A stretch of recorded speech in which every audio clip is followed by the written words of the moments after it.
جس کے بدلے اسے سفیر خان جیسا مخلص شخص ملا تھا۔ اس نے آج وہی لہنگا پہنا تھا جو سفیر نے اس کے لیے لیا تھا، جس وہ کبھی نہ پسند کرتی تھی۔ وہی لہنگا زیب تن کی وہ سفیر کی ہر خواہش کو سر آنکھوں پر رکھنے والی تھی۔ کمرے کا دروازہ کھلا تو دھڑکنیں تیز ہوئی۔ اس نے اپنے ہاتھوں کو مسلا اور لب تار کیے۔ کمرے میں پھیلی تازہ پھولوں کی خوشبو نے بھی شجیہ پر اپنی خوشبو انڈیل دی تھی۔ سفیر نے بیڈ پر بیٹھی اس اپرا کو وہیں کھڑے چند پل دیکھا۔ وہ لڑکی اس کے صبر کا انعام تھی، اس کی الوہی محبت تھی۔ شجیہ اسے وہی جمع دیکھ کر گھبرائی تو نظر اٹھا کر سامنے دیکھا۔ وہ چہرے پر خمار آلود مسکان لیے اسے ہی دیکھ رہا تھا۔ اسے اپنی پلکوں کا بوجھ اٹھانا مشکل لگا، تبھی سر جھکاتی ایک بار پھر اپنے ہاتھ ایک دوسرے میں سمیٹ گئی۔ میرا دل چاہ رہا ہے میں آج بنا پلک جھپکائے تمہیں دیکھتا چلا جاؤں، حالانکہ تم روز میرے پاس میرے سامنے ہوتی تھی، لیکن ایسا لگتا ہے آج کچھ خاص ہے، بہت خاص۔ اس کی آواز بھاری تھی جیسے کسی نشے کے زیر اثر ہو۔ شجیہ کی دھڑکنیں شور کرتی ہیں، یہ بے خود کرنے لگی تھی۔ ایسے نہ دیکھے سفیر، وہ اس کی بولتی نظر سے گھبرا کر بولی۔ تو پھر کیسے دیکھوں؟ اس نے لب کا کونا دبایا، انداز میں جذبات کی فراوانی تھی۔ آپ مجھے پریشان کر رہے ہیں۔ وہ فوری روحان سی ہو جانتی تھی وہ گھبرا جائے گا، اور ایسا ہی ہوا تھا۔ وہ بے تابی سے آگے بڑھا تھا۔ تم ٹھیک ہو؟ میں نہیں کر رہا پریشان۔ اس کا چہرہ تھامے وہ سوال گو ہوا تو شجیہ کے چہرے پر شریر مسکان پھیلی۔ میجر سفیر خان کیپٹن سے میجر کا سفر طے کر چکے ہیں، لیکن میرے معاملے میں بالکل بچوں جیسا بہیو کرتے ہیں۔ وہ شریر ہوئی، لیکن چہرے پر حیا آلود مسکان پھیلی تھی۔ سفیر نے ماتھے پر بل لیے اسے دیکھا اور اس کا چہرہ تھوڑی سے جکڑ کر بالکل اپنے مقابل کیا۔ اور یہ تم اچھے سے جانتی ہو کہ تمہارے معاملے میں میرا دل بالکل چھوٹے بچے جیسا ہے جو تمہیں کھونے کے احساس سے ہی رکنے لگتا ہے۔ شجیہ کی آنکھیں بھیگی۔ وہ شخص اس کی کسی نیکی کا انعام تھا۔ کتنی بے وقوف تھی نا میں سفیر، اس نے بھیگے لہجے میں کہا۔ سفیر سمجھ چکا تھا اس کا اشارہ کس جانب ہے۔ ہاں، بے وقوف تو تم اب بھی ہو۔ شجیہ نے تعجب سے اسے دیکھا۔ کیا مطلب ہے آپ کا؟ مطلب یہ کہ میرے جذبات سمجھنے کی بجائے آپ اپنی ہی باتوں میں الجھائی چلی جا رہی ہو۔ وہ بات کا رخ ہی بدل گیا۔ وہ نہیں چاہتا تھا کہ شجیہ سفیر خان اس کے سامنے کبھی روئے یا خود کو ملامت کرے۔ اس کی محبت بے غرض تھی اور وہ بے غرض ہی رکھنا چاہتا تھا۔ وہ برا وقت تھا جو گزر چکا تھا، اب وہ اس برے وقت کو کبھی یاد نہیں رکھنا چاہتا تھا۔ آپ بھی نہ سفیر، اس نے سر جھٹکا تھا جبکہ سفیر نے بازو سے پکڑ کر اسے اپنی جانب کھینچا۔ آج تم مجھے نہیں روک سکتی، اس نے کان کے قریب جھکے سحر پھونکا اور دیکھتے لب اس نے سماعت میں کیے۔ شجیہ نے سختی سے آنکھیں میچ لیں، جبکہ اس کا یوں گھبرانا اور شرما کر آنکھیں میچ لینا سفیر کی دھڑکنوں کا رقص بڑھا گیا تھا۔ جانتی ہو آج سب کیا کہہ رہے تھے؟ اس کی آواز اب دور سے سنائی دی تو اس نے آنکھیں کھولیں اور اسے دیکھتے پوچھا۔ کیا؟ یہی کہ سفیر خان کی دلہن کو اپنا وزن کم کرنا چاہیے، بہت موٹی ہے، ایک دو بچوں کے بعد تو سفیر سے بھی بڑی لگے گی۔ شجیہ کی آنکھیں پھیلیں۔ آپ نے چپ چاپ سن لیا، ان کا منہ نہیں توڑا۔ وہ تڑا کر بولے تو سفیر نے نفی میں سر ہلایا، چہرے پر سنجیدگی تھی۔ آپ کو شرم آنی چاہیے، وہ آپ کی بیوی کے بارے میں کہہ رہے تھے۔ شجیہ نے اسے شرم دلائی چاہیے، وہ چڑھ کر بولتی ساری تفصیل اس کے گوش گزار کر گئی تھی، جبکہ سفیر کا کہکا گونجا۔ سفیر آپ بہت برے ہیں، بلکہ بہت زیادہ برے ہیں۔ کوئی موٹی نہیں ہوں میں، میری جان کس کی مجال کوئی ایسے کہے، بلکہ سب کہہ رہے تھے آج ہماری جوڑی چاند جیسی تھی۔ اور ویسے بھی میں نے سچ جاننے کے لیے ہی یہ سب کہا تھا، اور اس نرس کی تمہیں اچھے سے خبر لوں گا جو تمہارے کارناموں میں تمہارا ساتھ دیتی رہی ہے۔ سفیر کا لہجہ ساخت ہوا تھا، کہہ رہے تھے وہ ٹھیک رہے تھے، اس میں جھوٹ بھی کیا سفیر؟ وہ غصے سے چیخی۔ موٹی نہیں ہوں میں، ان 4 ماہ میں 10 کلو وزن کم کیا میں نے، اور جانتے ہیں اس تکلیف میں کس قدر مشکل تھا، اور اگر یقین نہیں آتا تو ثبوت یہ لہنگا ہے جو مجھے پہلے فٹ تھا، اب اسے میں نے فٹ کروایا۔ بازو پر مکے مارتی وہ روحان سی ہوئی، جبکہ وہ آپ بھی ہنستا جا رہا تھا۔ اب اگر آپ ہنسے تو میں دوسرے کمرے میں چلی جاؤں گی۔ وہ اپنا لہنگا سمیٹتی اٹھنے لگی، لیکن سفیر نے اس کی کلائی کو پکڑ کر اسے روک دیا۔ بالکل بھی نہیں، آپ رضویہ کو کچھ نہیں کہیں گے، اس نے سب میرے کہنے پر ہی کیا، اور ویسے بھی اب میں فخر سے کہہ سکتی ہوں میں موٹی نہیں ہوں۔ وہ اترا کر بولی، فالتو باتوں میں وقت ضائع کر رہی ہوں۔ اس نے الزام شجیہ کے سر پر ڈالا تو وہ ایک بار پھر اسے گور کر رہ گئی۔ مجھے لگتا ہے ہماری آدھی زندگی لڑتے ہوئے گزرے گی، کیونکہ آپ تو الزام بھی ڈالنے کا بہانہ ڈھونڈ رہے ہیں۔ وہ منہ مراتی بڑبڑائے، اور آدھی میں پیار کر کے گزار لوں گا۔ اس کی پیشانی پر لب رکھے اس نے شجیہ کو شرمانے پر مجبور کیا۔ جیب سے ایک باکس نکال کر اس نے سامنے کیا تو شجیہ کی آنکھوں میں ستائش ابھری۔ پچھلے 4 ماہ میں ہم دونوں کا رشتہ الگ نوعیت کا تھا، اس لیے میں تمہیں کوئی گفٹ کوئی آس نہیں دینا چاہتا تھا، میں بس تمہیں ٹھیک ہوتے دیکھنا چاہتا تھا۔ میں اپنا رشتہ اس خاص دن کوئی شروع کرنا چاہتا تھا، اس لیے آج تم مجھ سے جو مانگو گی تمہارے قدموں میں لا کر رکھ دوں گا۔ اس نے وہ سنہری پائل اپنے ہاتھوں میں پکڑی تو شجیہ نے اپنے پاؤں سمیٹے۔ سفیر خمار آلود نگاہ سے اسے دیکھتے پائل اس کے پاؤں کی زینت بنانے لگا تھا۔ اس کے انگلیوں کے لمس پر وہ ٹھنڈی پڑنے لگی۔ سفیر نے دونوں پائل پہنا کر اس کے ہاتھ تھامے اور مہندی لگے ہاتھوں کی پوچھ پر آپ نے لب رکھے اور گہرا سانس لیا، ایک پرسکون سانس جو کئی دنوں بعد میسر آیا تھا۔ مانگو شجیہ۔ اس نے چہرہ اٹھا کر شجیہ کو دیکھا جو گلابی پڑ چکی تھی۔ شجیہ، آج کی رات بھی تم ایسے کرو گی؟ مجھے کچھ نہیں چاہیے، آپ نے بن مانگے ہر خوشی میری جولی میں لا کر رکھ دی، پھر میں مزید کی تمنا کر کر ناشکری کیوں بنوں؟ وقت نے شجیہ سفیر خان کو خاصا عقل مند بنا دیا، یا پھر میرے ساتھ کا اثر ہے؟ وہ ایک بار شرارت پر اترا تو وہ منہ بناتی اسے گورنے لگی۔ سفیر، اب آپ نے مجھے تنگ کیا تو مجھ سے برا کوئی نہیں ہوگا، آپ پرانے والے شجیہ کو بھولیں مت۔ اس نے صاف لفظوں میں دھمکی دی۔ مجھے شجیہ سفیر خان کا ہر روپ ہر انداز آزبار ہے، لیکن بس ایک اور روپ آزبار کرنا باقی۔ نچلا لب دبائے اس نے شجیہ پر ہتھیلی جمائے، وہ اس کے سینے سے لگتی اپنا گلابی چہرہ چھپا گئی تھی۔ سفیر نے اسے خود میں بھینچا، دھڑکنوں کا تال میل بڑھنے لگا تھا۔ مجھے اجازت درکار ہے شجیہ سفیر خان۔ اس نے روح کو جکڑتی سرگوشی کی۔ شجیہ کا پورا وجود سرد پڑ گیا تھا، ریڑھ کی ہڈی میں سنسناہٹ دوڑی تھی۔ میں انتظار کر رہا ہوں شجیہ۔ اس کی خاموشی کو جانچتا وہ ایک بار پھر گویا ہوا، جب شجیہ کے لبوں کا لمس اسے سینے پر محسوس ہوا۔ اس نے شجیہ کو سامنے کیا اور ان آنکھوں میں جھانکا، صرف ایک لمحے کے لیے۔ اس نے ان آنکھوں میں دیکھا تھا جہاں اجازت کی واضح شبیہ موجود تھی۔ سفیر نے اپنا ہاتھ اس جھمکے کی جانب بڑھایا اور پھر خود بھی جھکایا۔ شکریہ میری جان، کہنے کو یہ چند الفاظ تھے لیکن اسے معتبر کر گئے تھے۔ بلا شبہ سفیر خان اپنے نام کی طرح سب سے منفرد تھا۔ جو شجیہ سفیر خان کو کسی نیکی کے بدلے ملا تھا یا پھر اس پر رب نے خاص کرم نوازی کی تھی، دھیرے دھیرے یہ راز بھی آشکار ہو جاتا تھا، کیونکہ فی الحال اس کی قربتوں نے حواس معطل کیے تھے۔ صنم، وہ دروازہ بند کے صدمے کی زیادتی سے چیخا۔ وہ جو آئینے کے سامنے کھڑی جیولری اتاری تھی دہل کر مڑی، جہاں وہ خونخوار نظروں سے اسے گھور رہا تھا۔ کیا ہوا باسط؟ اس نے حیرانگی سے پوچھا۔ تم نہیں جانتی کیا ہوا؟ اس نے دانت پیسے کہا۔ آپ بتائیں گے تو پتہ چلے گا۔ شانے اچکا کر وہ مڑی، گویا پرواہ نہ ہو، اور ایک بار پھر اے رنگ اتارنے لگی۔ باسط کو اس کے انداز پر حیرانگی ہوئی۔ باسط تیز قدموں سے آ گیا اور اسے کندھوں سے جکڑ کر رخ موڑتا سرخ ہوتی آنکھوں سے گور کر رہ گیا۔ آپ کی یہ کالی نیلی پیلی سرخ آنکھوں کا وار مجھ پر نہیں چل سکتا، جلدی بتائیں، مجھے نیند آ رہی ہے۔ ایک تو آج کا فنکشن اتنا لمبا ہو گیا تھا، اوپر سے آپ بنا بات کے غصہ کر رہے ہیں۔ میرے ارمانوں پر پانی پھیر کر تم سننا چاہتی ہو۔ کون سے ارمان؟ 4 ماہ بعد ولیمہ ہوا، اب کون سے ارمان باقی رہے ہیں؟ وہ لاپرواہی سے بولے تو باسط کو مزید طیش آیا، لیکن وہ ضبط کرتا رہا۔ جذبات سے آری لڑکی بڑبڑا کر وہ دور ہوتا بیڈ پر جا کر لیٹ گیا۔ جوتے اتارنے کی بھی اس نے زحمت نہیں کی تھی۔ سنم نے بمشکل اپنی ہنسی ضبط کی اور مڑ کر باسط کو دیکھا جو کروٹ کے بال لیٹا تھا۔ سنم نے رت پر موجود چند چوڑیوں کو دوبارہ رکھا، گویا ساری چوڑیاں اتار دی، اور جیولری کے ساتھ بھی یہی عمل دہرایا، لیکن پھر واپس پہن کر اس نے گہرا سانس لیا۔ گو کہ تھوڑا مشکل تھا، لیکن وہ آج باسط کو سرپرائز کرنا چاہتی تھی۔ اپنی لانگ میکسی کو چٹکیوں میں بھرتی بیڈ پر آئی۔ اف اینف، آج تو بہت تھک گئی، چینج کرنے کی بھی ہمت نہیں ہے۔ تھکن کا مظاہرہ کرتی وہ بیڈ پر بیٹھی۔ باسط دل محسوس کیے لیٹ رہا، لیکن پھر اپنے بازوؤں پر دباؤ محسوس ہوا تو آنکھیں کھولے، لیکن مڑا نہیں۔ باسط نے اپنا بازو جھٹکا، پر وہ تھوڑی جمائے اس کے گرد اپنا بازو بھی پھیلا چکی تھی۔ پر نیند کے لیے تو نرم سا تکیہ ہونا ضروری ہے، کسی کی پرسکون بہیں ہونا ضروری ہے۔ اس کی خمار آلود سرگوشی نے گویا جذبات کی آنچ میں اضافہ کیا۔ سو جاؤ، مجھے نیند آ رہی ہے۔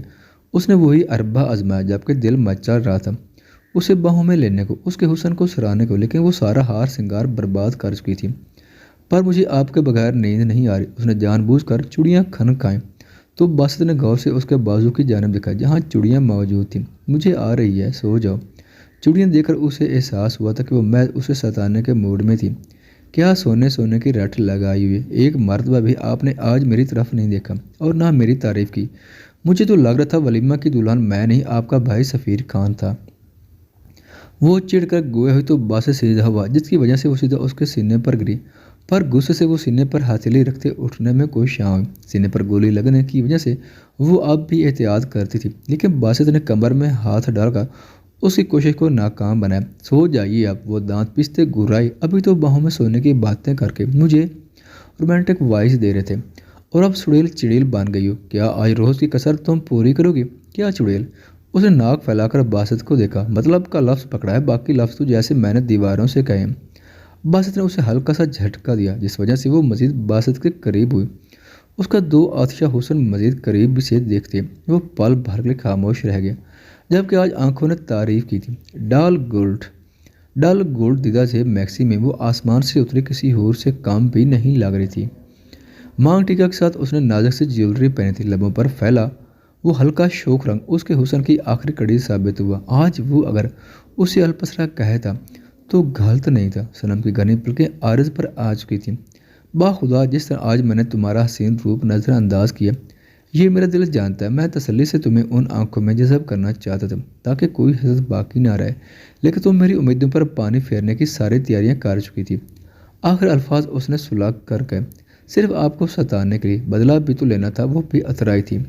میں بدلہ لینے پر آیا تو تمہاری جان مشکل میں پڑ جائے گی۔ اس کی گمبھیر وجود کو دہکا دینے والی سرگوشی نے صنم کو خفا سے لال کیا۔ اس کے سینے پر چہرہ چھپاتی وہ اس کی نظروں سے اوجھل ہو جانا چاہتی تھی۔ ایک پرسکونیت کی وجود میں پھیلی تو باسط نے اس کا سر بلند کیا اور اس کا حسین چہرہ نگاہ میں بھرنے لگا۔ یوں نظر چرا کر، چہرہ چھپا کر، آج میرے جذبوں کی آنچ سے تم بچ نہیں پاؤ گے۔ آج قسمت میں سلگنا لکھا ہے تو لکھا ہی ہے۔ ایک اور جان لیوا سرگوشی اور صنم کے گالوں میں گویا کسی نے تپش بھڑکا دی۔ آپ ایسی سب باتیں مت کریں۔ پلکیں دوبارہ جھک گئی تھی۔ پھر کیسی باتیں کروں؟ کیا کہ وہ اب اس کی زوم مانے باتوں سے گھبرا گئی تھی۔ چھوڑیں آپ، اچھا تھا آپ کے آنے سے پہلے تم ایسا کبھی نہیں کر پاتے۔ باسط نے اس کا ادھورا جملہ مکمل کیا۔ بڑا یقین ہے۔ صنم نے ہونٹ گھمائے گویا یقین نہ ہو۔ ثبوت سامنے ہو تو پھر یقین کی گواہی کس لیے؟ اس کی پیشانی کو نرمی سے چھوتے اس نے صنم کا سر تکیے پر رکھا اور خود اس کی جانب جھکنے لگا۔ صنم نے شرما کر اپنا چہرہ چھپا لیا۔ باسط بعد مزہ ہوا تھا، پر اس کا ہاتھوں کی جوری سے دیکھنا اگلے ہی پل اسے مسرور بھی کر گیا تھا۔ باسط نے اس کے کانوں میں پہنے ایئر رنگز اتارے تو اس نے ہاتھ ہٹا کر باسط کو دیکھا، جو لبوں پر شریر مسکان پھیلائے ہوئے تھا۔ صنم کی آنکھوں میں خوف اترا تھا۔ وہی جھمکے تھے جس دن ان کی موت کا سامان بن گئے تھے۔ تم میں خود اتار لوں گی، آپ رہنے دیں۔ اس نے کان کی جانب ہاتھ بڑھایا جب باسط نے نفی میں سر ہلایا اور اس کا ہاتھ پیچھے کیا۔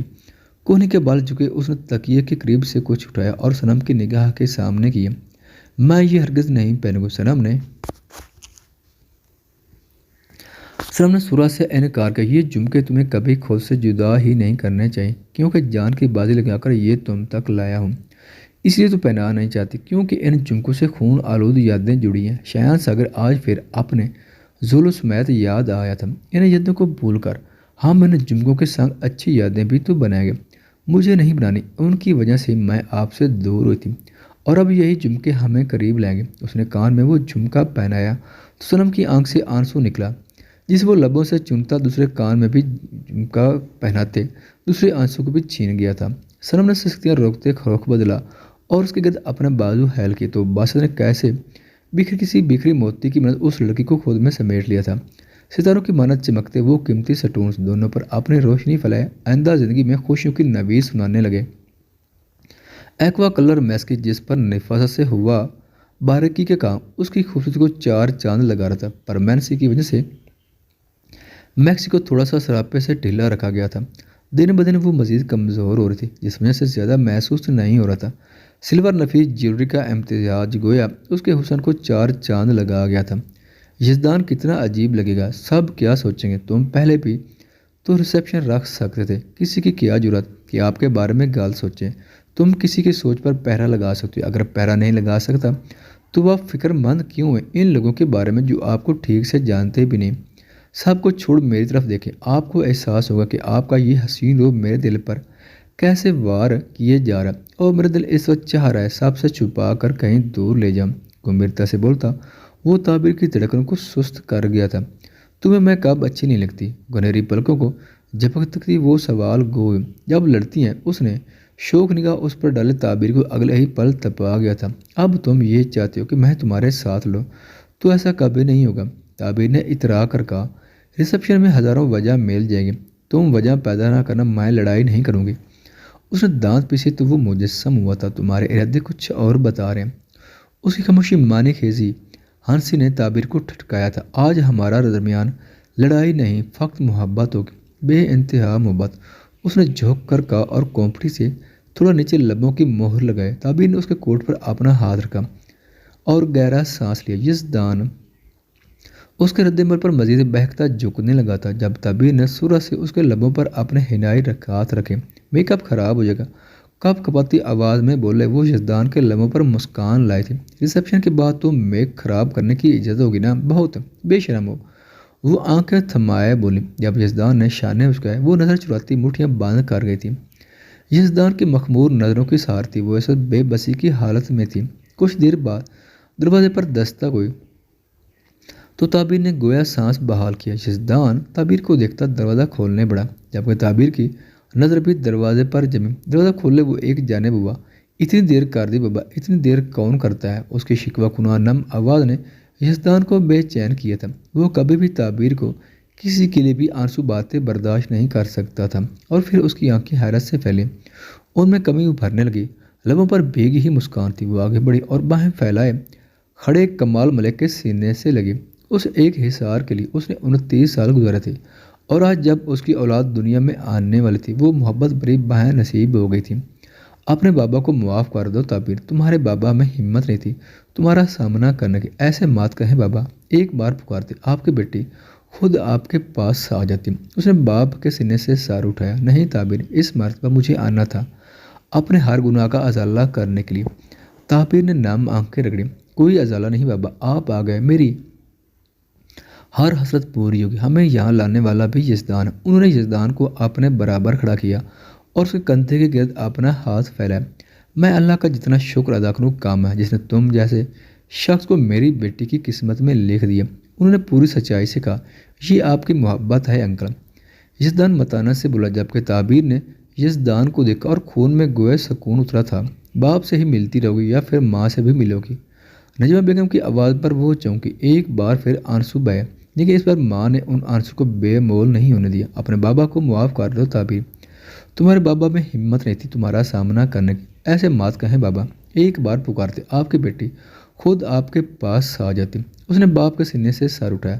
نہیں تعبیر، اس مرتبہ مجھے آنا تھا اپنے ہر گناہ کا ازالہ کرنے کے لیے۔ تعبیر نے نم آنکھیں رگڑیں۔ کوئی ازالہ نہیں بابا، آپ آ گئے، میری ہر حسرت پوری ہوگی۔ ہمیں یہاں لانے والا بھی یزدان ہے۔ انہوں نے یزدان کو اپنے برابر کھڑا کیا اور اس کے کندھے کے گرد اپنا ہاتھ پھیلایا۔ میں اللہ کا جتنا شکر ادا کروں کام ہے، جس نے تم جیسے شخص کو میری بیٹی کی قسمت میں لکھ دیا۔ انہوں نے پوری سچائی سے کہا، یہ آپ کی محبت ہے انکل۔ یزدان متانت سے بولا، جبکہ تعبیر نے یزدان کو دیکھا اور خون میں گویا سکون اترا تھا۔ باپ سے ہی ملتی رہو گے؟ بہت مبارک ہو، اللہ میری بیٹی کو ہمیشہ آباد رکھے، اللہ اولاد کا سکھ دینا نصیب کرے۔ اس کی پیشانی چھوئے انہوں نے اسے کئی دعاؤں سے نوازا۔ ہریم آپ ہی کہاں ہیں امی؟ سب آئے ہیں نیچے، عروشہ بھی آئی ہے، سلمان اور باقی صاحب بھی۔ عروشہ کے نام پر اسے دھڑکا ہوا تھا، لیکن پھر خود کو سنبھالے مسکرائے اور یزدان سمجھ چکا تھا کہ عروشہ کے حوالے سے وہ خدشات کا شکار ہے۔ سب نیچے بڑھے تو یزدان نے تعبیر کو دیکھا، عروشہ کے حوالے سے پریشان ہے؟ تم کیسے جانتے ہو؟ آپ کا چہرہ بتا رہا ہے۔ یزدان نے اس گال نہیں، وہ کچھ نہیں، اس نے خود ہی خیال جھٹک دیا، جیسے آپ کی مرضی چلے نیچے۔ اس نے ہاتھ آگے بڑھایا تو تعبیر نے اس کا ہاتھ تھاما اور نیچے کی جانب بڑھا۔ نیچے گویا ایک جہان آباد تھا۔ آج کا فنکشن گرینڈ اور آخری فنکشن تھا۔ اس نے یزدان کے بازو میں اپنا ہاتھ ڈالا اور اسے دیکھا جو ڈارک سلور گرے پینٹ کوٹ میں آج پورے ماحول پر چھایا ہوا تھا۔ ساری لائٹس اور کیمرے ان پر فوکس ہوئے تو وہ گھبرائے تھے۔ میرے ساتھ کافی نہیں ہے، اس نے جھک کر محض یہی کہا، اور تعبیر نے اسبات میں سر ہلایا گویا تسلی مل گئی ہو۔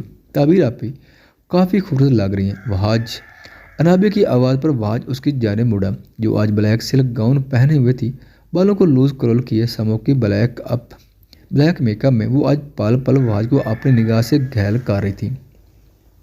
میں آپ سے کچھ کہہ رہی ہوں، وہ ہاتھ ملائے بولی۔ جب وہاج چونکا، ہم کافی خوبصورت لگ رہی ہے۔ اس نے فوکس انابیہ پر ہی رکھا۔ وہاج آپ نے تو دیکھا ہی نہیں؟ اس نے بھمس کڑی، دیکھ کر ہی اس جانب دیکھ رہا ہوں، اور اب میرا کہیں اور دیکھنے کا موڈ نہیں ہے۔ اس نے انابیہ کی نازک کمر کے گرد اپنا ہاتھ پھیلایا۔ وہاج شرم کریں، دن بدن آپ بگڑتے چلے جا رہے ہیں۔ انابیہ دبا دبا بولی، ساری عمر سلجھ کر گزاری ہے، اب بگڑنے میں مذائقہ ہی کیا جب پہلو میں کوئی رات کی پری موجود ہو۔ وہ جھکا تھا گویا اسے چھو لگا۔ وہاج انابیہ دیر کا فاصلے پر ہونے لگی، لیکن وہاج نے کمر کو شدت سے جکڑ کر اس کی کوشش کو ناکام بنا دیا۔ سب کیا سوچیں گے؟ ایس پی صاحب سر عام محفل میں لوفرانہ حرکتیں کر رہے ہیں۔ اس نے وہاج کو شرم دلانے چاہیے۔ بے باک حرکات اس نے ڈھیٹ بن کر تصحیح کی۔ چھوڑ دیں وہاج، مام ڈیڈ اور آپ کے ماما بابا یہی موجود ہیں۔ اس نے گویا لجاجت سے کہا، وہ ہمیں ساتھ دے کر خوش ہوں گے۔ خوش تو وہ ہوں گے، لیکن جو آپ کی چھچوری حرکات ہیں ان کو دیکھ کر وہ کانوں کو ہاتھ لگائیں گے۔ اس نے منہ بنائے کہا تو Wahaj مسکرایا، hello S P Wahaj سلطان۔ ایک خرد آواز نے ان دونوں کی توجہ کھینچی۔ انابیہ نے سامنے دیکھا تو ایک لڑکی موجود تھی، نازک سرپے پر ساڑی پہنے، بالوں کو سٹریٹ کی۔ وہ لڑکی کافی ہائی کلاس کی لگ رہی تھی۔